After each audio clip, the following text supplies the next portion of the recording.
Hey train fans, I'm Rocky Canyonero and this is my Rockwall Canyon Railroad. Alrighty, the station scene that you saw in our opening backdrop is the station at Pont Rocheux. Things have really been cleaned up here. We've added some ballast and a freight house and a new siding, and things are coming together quite nicely. Of course, the next point of interest is our Conrail GP10 that's leading the train today. That locomotive has gone through a bit of a renovation here. I changed the engine around so that it's long hood forward, added a high mount bell, and changed the numbering and some of the lettering around a little bit. With some fresh decaling on there, I decided I had to send it off to J&A Railways to get the weathering touched up again so that the whole thing looked like it was evenly weathered. He did a great job. He also took care of my Alco S4, the Canadian National 8152. An awesome job on that. And a Conrail GB30 as well. So while I was there picking up the engines, he invited me to take a little tour of the railroad, and so I had my battery car there to run the Alco S4. So I took a spin around the railroad to check it out.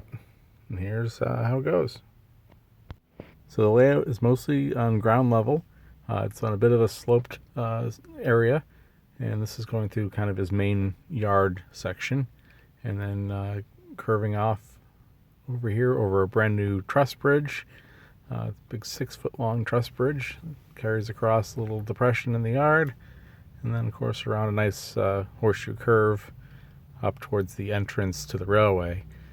He's got a little crossbuck there to designate the railroad property.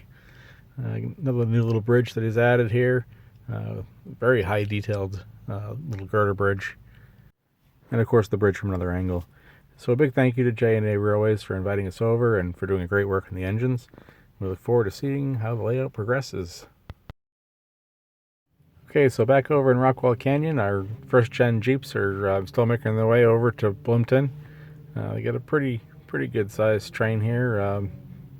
I guess nothing too terribly remarkable, but so our first engine there, the Conrail GP10, there is one more detail I have to work on, and that is actually changing the cab around so that the engineer is facing the right direction.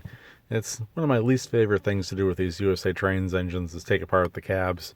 It always messes up the doors, and I can never seem to get them to go back together properly again. Alright, so back over here in St. Patrick's, I can see our tracks looking pretty good with the fresh ballast. Also did some work on my pathway around the railroad here.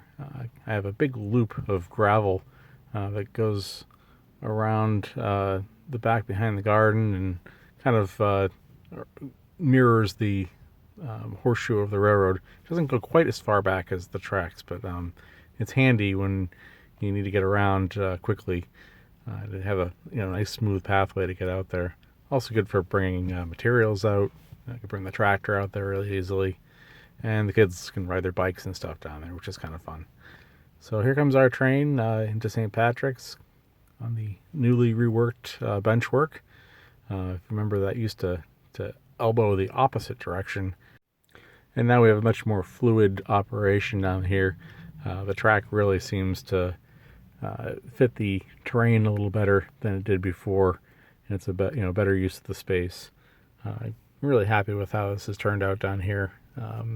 The curve is a little tighter right there where the train's going through right now than I expected it to be, but it's still probably 16-foot diameter, and then it opens up again pretty wide. I could have probably modified that a little bit, but I liked the way that the tracks were going into the yard and having nice long leads and places to park trains. So in the long run, I think this will work out just fine. And back here in Pont Rocheux, we've dropped off a refrigerator car at the freight house. Must be getting their milk delivery for the day. And the train is getting ready to couple on to the remainder of the train that we had to leave parked out there. I think we had a miss here on our first hitch, but we'll see. Yep, we're going to go back and get them again. Bang! I think we got it that time. And off they go.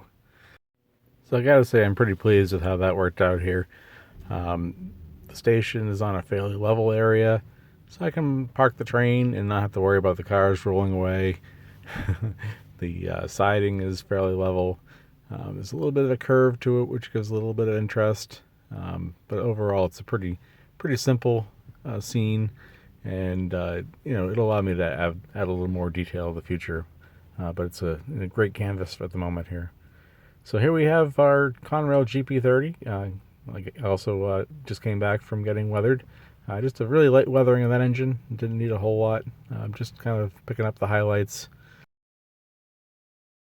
I gotta say, I was never really a huge fan of the GP30 until I went to the Railroad Museum of Pennsylvania at Strasburg and saw their Conrail GP30 that they have on display inside the museum building. And it's just a spectacularly gorgeous engine. And the time that I was there, they actually had someone in the cab that was giving tours and how everything was set up in there. So I have kind of a cool memory of that with my family, being able to climb all over that engine and take pictures of it and everything. So here we are. We had to have one in G-scale too, and of course in Conrail. And actually works kind of well with my home road paint scheme. It's loosely based on the New Hampshire North Coast Railroad, which had acquired their GP10s from Conrail, of course. And so the reason I have a Conrail GP10 on our train is that when the prototype 1758 was delivered to New Hampshire North Coast Railroad, it was still in its Conrail paint, but just with changed numbering. So that's kind of what that locomotive is representing at this stage in its progression. So for any New Hampshire North Coast fans out there, they might know that already, or maybe you've learned something new. Anyways, the train's just stepping out onto one of the only sections that hasn't been painted yet. It's fairly new lumber, so I'm trying to let it weather a little bit before I put any black stain on there. But it's about time I get out to the rest of the line and finish staining the rest of it. Been putting that off, but it's really something I should get going on while I still have some summer. Alright, so here comes our engines after putting away the rest of the train. They've gone back to Pont Rocheux to collect that reefer car that was forgotten there. And so they're going to do one last move and pull in there and grab that car and get back to the barn.